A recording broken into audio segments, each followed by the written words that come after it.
Sziasztok! Most egy emelést fogok bemutatni, mert ebben a videómban érkezett egy hozzászólás, hogy nem teljesen volt érthető, mikor a néző választott kártyáját felülre emeltem. Most egy más verziót fogok bemutatni, de szerintem ez sokkal jobb. Először bemutatom a trükköt, és utána elmagyarázom.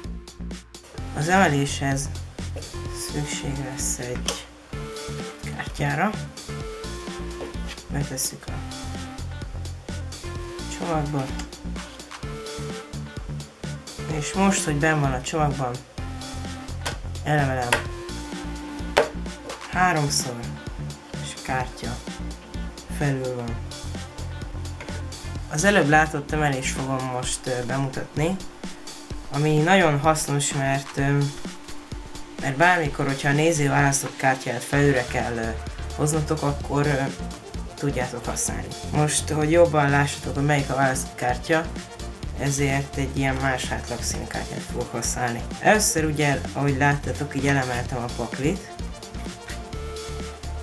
de úgy, hogy nem fejeztem be az emelést, és ugye így lejtettem, átdöntöttem, és ide rátettem a választott kártyát, és utána visszadöntöttem rá a csomagot, tehát befejeztem az emelést, viszont itt hagytam egy bréket, benhagytam a kis ujjam. Ezután egy 3-as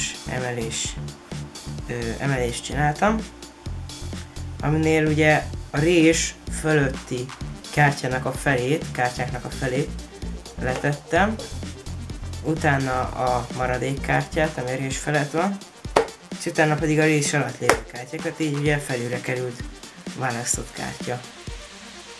Most bemutatom az emelést kicsit gyorsabban, így közelebbről. A néző választott kártyáját beletettem a csomagba az egykezes emelés segítségével, hagytam egy bréket, elemelem a rés feletti csomag 1/2-ét és letettem, utána pedig a rés feletti kártyákat megfogtam, letettem, és utána pedig a rés alatti kártyákat, és a kártya pedig felül van.